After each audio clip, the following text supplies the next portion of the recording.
এই নির্বাচন প্রমাণ করে যে আমাদেরকে কেউ দাবিয়ে রাখতে পারবে না। বাংলাদেশের ভবিষ্যৎ অনেক উজ্জ্বল হবে আগামী দিনে। আমার এলাকাবাসী অত্যন্ত উদার, তারা আমার মতো অযোগ্য ব্যক্তিকে পরপর 7 বার জাতীয় সংসদে পাঠিয়েছেন। এত ত্যাগ তিতিক্ষার বিনিময়ে যে দেশটি স্বাধীন করেছি আমরা, এই দেশের ভবিষ্যৎটা কি এটা নিয়ে আমরা অনেকেই সন্দিহান ছিলাম।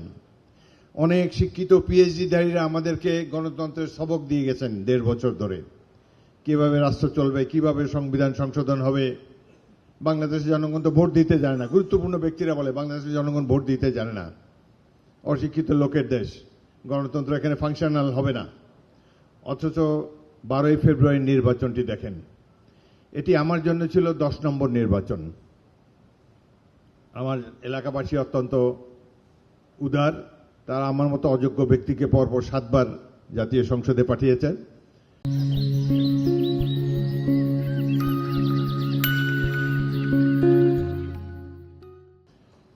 এইখানে আমি দেখে অবাক হয়ে গেলাম।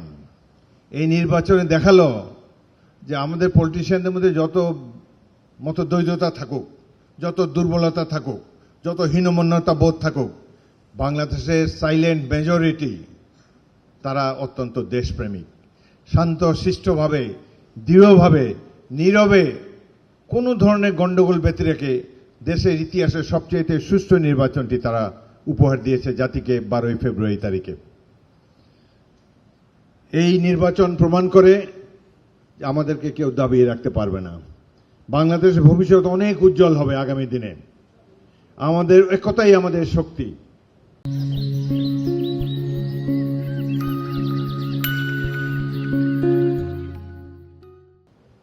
ইনশাল্লাহ আমাদের সব দ্বিধাদ্বন্দ্ব দূর হয়ে গেছে।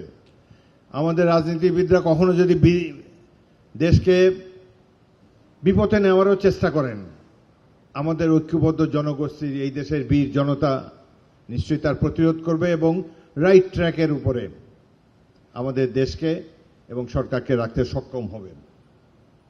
আমি বাংলাদেশ সামরিক বাহিনীকে আন্তরিক ধন্যবাদ জানাই 12ই ফেব্রুয়ারির একটি সুষ্ঠু নির্বাচন উপহার দেওয়ার জন্য। আর্ম ফোর্সেস যদি ডিটারমাইন্ড না থাকতো, ডিসিপ্লিন না থাকতো, দেশপ্রেমিক না হতো, তাহলে বাংলাদেশ ছিন্ন ভিন্ন হয়ে যেত।